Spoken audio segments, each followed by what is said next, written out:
So the other thing I wanted about is, and we have to be careful not to explain how to make explosives online, but it involves poo.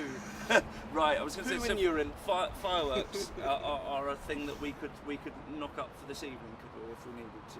I mean, we could wander over there to the corner of this car park and I'll rustle up some fireworks for you. Yeah. So the basic chemistry of explosives are the chemistry of nitrates, which provide oxygen to a chemical reaction to get very fast combustion, which you can make an explosive out of. So gunpowder was invented in China in 1000 AD by using these nitrates, which is also very, very important for fertilizer, mixing it with charcoal, which is your fuel. It's even better than a log of wood because it's very fine and it burns very quickly. And then the key to fireworks is, rather than just having this fast flame to burn, this explosion, is to make them fun and colourful. And the chemistry behind that is by adding small amounts of metal. So you can add copper or cobalt or magnesium to get a really bright white flame out of it.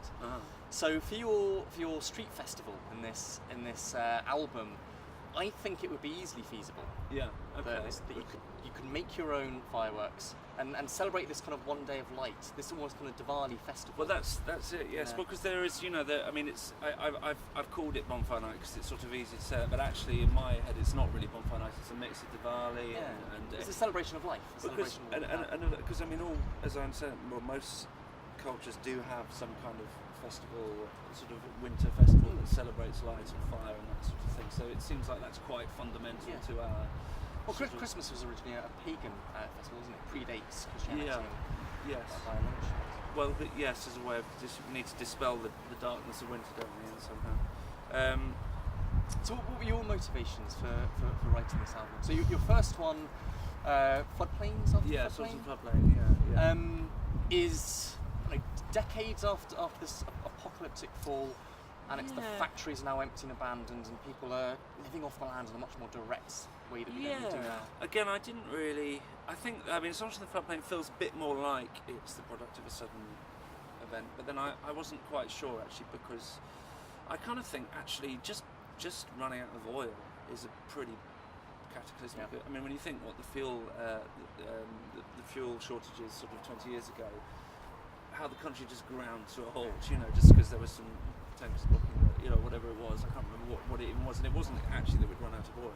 It's just that everyone thought we'd run out of oil. It was a ever so slight constriction in the supply. Yes, and so everyone panicked, bought petrol or whatever, and the country just ground to a halt, for a week or something, wasn't it? So you actually think, it wouldn't take an awful lot, for in terms of oil supply.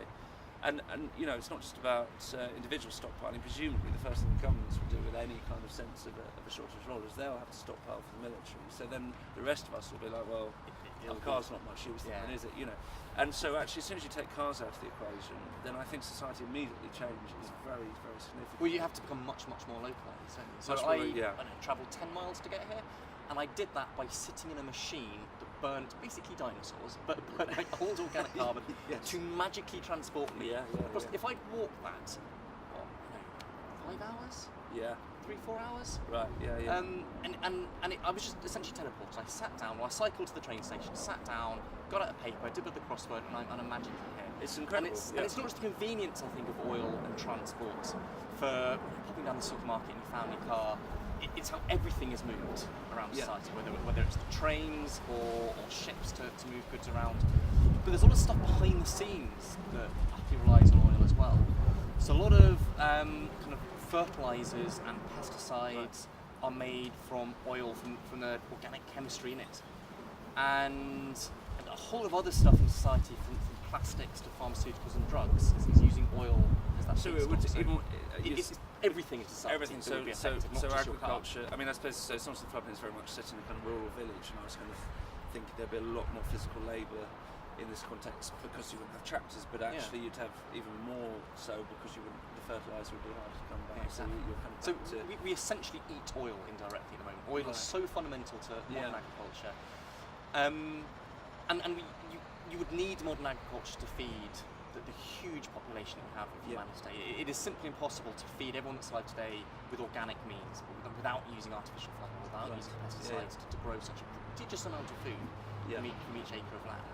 And so if you lost if you lost oil, you'd lose a lot of that food, and then you'd perhaps have these kind of secondary. So it almost just feels mass very extinction. precarious, doesn't it? I mean, that's the thing Yeah. with it when you start thinking about oil in those terms, that it's like a drug addiction that we have, and actually that addiction could be taken away from us and we'd immediately go cold He turkey. says miming Yeah, the syringe from the vein of society. Exactly.